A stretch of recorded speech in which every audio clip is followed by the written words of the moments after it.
عمران خان اکبر S Babar سے کیا کہا کرتے تھے؟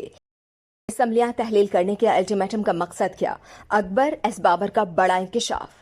میزبان اور تجزیہ نگار سلیم صافی کا کہنا ہے کہ عمران خان اپنی محسن اسٹیبلشمنٹ کو آنکھیں دکھانے لگے ہیں۔ سابق وزیر اعظم اپنے سوشل میڈیا ٹرولز کے ذریعے اسٹیبلشمنٹ کے خلاف اس حد تک غلیظ پروپیگنڈا کر رہے ہیں کہ پاکستان مخالف انڈین ریٹائرڈ میجر اور دفاعی تجزیہ کار کو بھی کہنا پڑا کہ عمران خان پاکستانی اسٹیبلشمنٹ کے ساتھ جو سلوک کر رہے ہیں وہ انڈیا اربوں ڈالر خرچ کر کے بھی نہیں کر سکا۔ بانی رکن P T I Akbar S Babar نے کہا کہ ادارے عمران خان کے ساتھ تھے تو مجھ پر کیس واپس لینے کے لیے تمام اداروں کا دباؤ تھا۔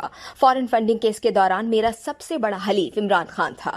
عمران خان نے اس اینک سے مجھے دیکھا جس سے یہ شہرت، عہدے اور طاقت کے بھوکے لوگوں کو دیکھتا ہے۔ عمران خان مجھے اکثر کہتا تھا کہ اکبر میری پوری پارٹی تمہاری گاڑی میں آ جاتی ہے۔ عمران خان فائنینشل ٹائمز کی رپورٹ کو برطانوی عدالت میں چیلنج کیوں نہیں کرتا؟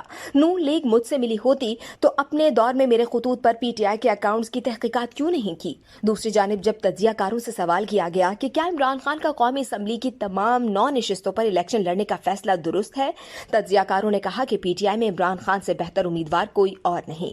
9 نشستوں پر الیکشن لڑنے کا فیصلہ سیاسی ہے۔ اسمبلیاں تحلیل کرنے کے الٹیمیٹم کا مقصد حکومت پر سیاسی دباؤ بڑھانا ہے۔ پہلے کا جواب دیتے ہوئے اطہر کاظمی نے کہا کہ عمران خان کا قومی اسمبلی کی 9 نشستوں پر الیکشن لڑنے کا فیصلہ سیاسی ہے۔ پی ڈی ایم پر اعتماد ہے تو ان کی 9 نشستوں پر عمران خان کے مقابلے میں آصف علی زرداری، بلاول زرداری اور مولانا فضل الرحمان کو کھڑا کرے۔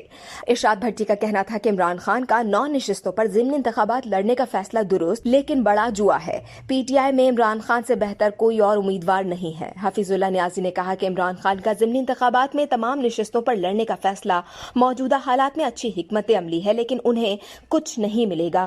مظہر عباس کا کہنا تھا کہ عمران خان کا ضمنی انتخابات میں تمام 9 نشستوں سے لڑنے کا فیصلہ بہتر ہے۔ اس ویڈیو سے صرف اتنا ہی۔ مزید جاننے کے لیے سبسکرائب کیجیے ڈیلی جنگ یوٹیوب چینل اور لائک کیجیے ڈیلی جنگ فیس بک پیج۔